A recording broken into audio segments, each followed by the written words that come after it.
Coming up in today's video, we're going to be talking about some massive plans for WWE. Also, Vince McMahon is obviously back in the company, but now there's a new report about the environment and how that's all going. And we got to talk about AEW Rampage. I'm going to put the timestamps in the description down below. We're going to kick things off with AEW Rampage. Show Buzz Daily has reported that the February 17th episode of AEW Rampage brought in a viewership number of 287,000 viewers.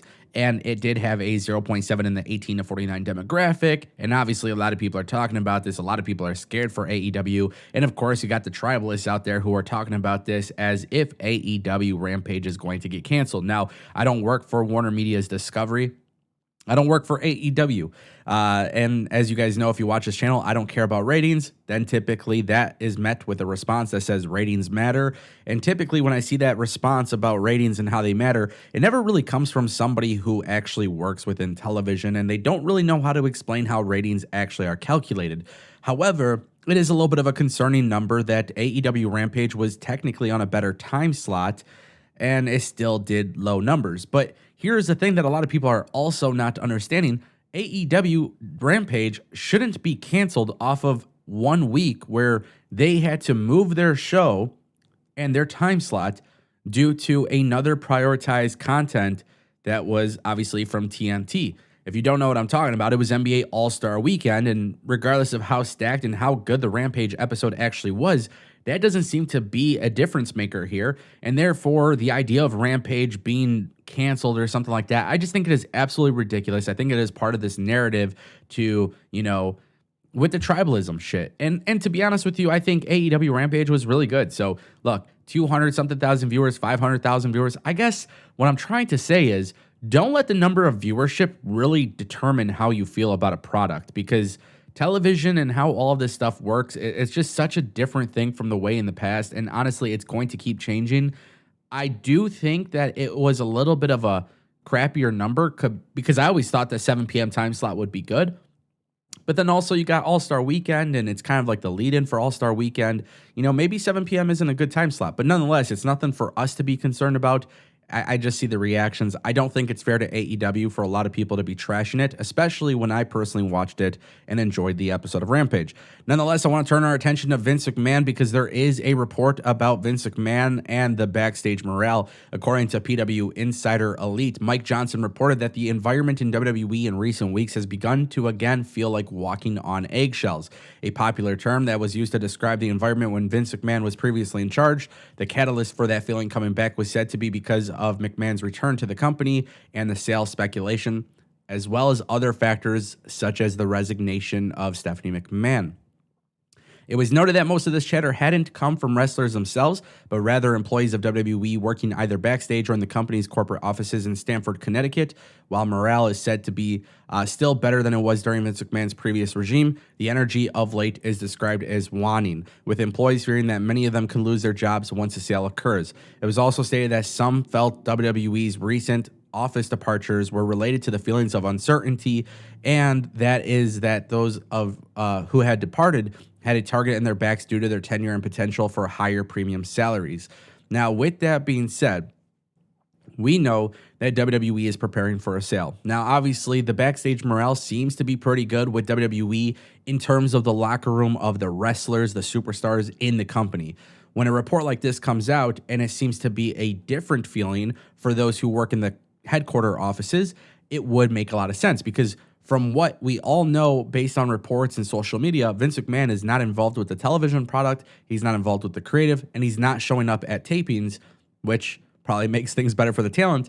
And then also he is working like a normal schedule apparently in the offices. So, here's the thing. WWE employees like social media people and content people and analytics people and accounting and all these people doing back office type of stuff, yeah, they probably are walking on eggshells, especially when you consider the fact that WWE has publicly acknowledged that they are looking to sell. With that being said, I do want to point out, anytime a company sells, there's always going to be shifts in the backstage, not backstage in terms of wrestling, but in the backstage side of things, from the business perspective. So, for example, Warner Media and Discovery merged together. There was a ton of people who were let go to make way for different staff changes and everything like that. That's just kind of normal with everyday business that ends up selling or merging. So with WWE, you don't want to see anybody lose their job. You don't want to see anybody lose their job in general. But for WWE, I could totally understand why people definitely feel this way. Nonetheless, it is a concern because, Vince McMahon is back. And a lot of people are wondering why the hell is Vince McMahon back and trying to sell the company. It's obviously causing a lot of confusion and frustration. And obviously fans are very skeptical as well because WWE programming is pretty much way, way, way better without Vince McMahon running it. So, of course, we're all trying to enjoy wrestling the way it is right now. But if you look at it from a perspective of Vince McMahon selling the company, if Vince McMahon comes back in charge, it's not just going to be the people working in the corporate offices that feel this way. Obviously, everybody else will probably feel this way. I want to turn our attention to Damian Priest. This is some pretty cool stuff. Damian Priest was doing an interview on the Kick Rocks podcast, and he was asked if he's been pushing for the company to return to Puerto Rico. He actually stated that they've had some conversations, and I'll just keep it at that and stay tuned. Now, for those who don't know, there had been tons of rumors and reports that basically suggest WWE could potentially be planning a premium live event in Puerto Rico. This is because WWE is looking at a huge international expansion, being able to do different, countries, different continents, different provinces. I mean, all of these different things that WWE is trying to do. They're basically trying to go into different markets and have big events. Now, here's the thing that I think could be really cool, especially when you look at WWE considering Puerto Rico for a premium live event. WWE has done India. They've done Saudi Arabia with Crown Jewel. They've done the UK.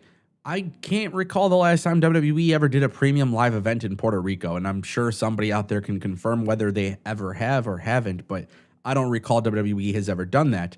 WWE doing a premium live event in Puerto Rico could be just really cool in general, that WWE continues to expand across the world. And we know Latin America, Africa, we know obviously Europe, we know Asia. WWE has plans to possibly put performance centers in other areas. So I do think it would actually be really unique for WWE to continue doing that. Whether that plan follows through or not, you never know. Obviously, Vince McMahon could be changing quite a bit if he does, in fact, sell the company. But this idea that WWE is going to do this global expansion and do premium live events from other areas and other markets, I just think that's going to be really beneficial to the growth of WWE. I think that's really beneficial to the wrestling industry. And I think that would be really exciting. Plus, if you're going to do something in Puerto Rico, you could always bring Damian Priest in there, obviously, because he's part of the Judgment Day. But what about Bad Bunny? You never know. Maybe you bring in Bad Bunny, make him have him wrestle, have him do a performance. I don't know. You get him involved. Nonetheless, you can do a lot of things to make it really big. And obviously, WWE does have Puerto Rican talent in their company, so that would be a really cool homecoming for them as well. I want to know what you guys think in the comment section down below. Obviously, very interesting topics. We'll see how things progress, and I'll keep you guys updated on this channel.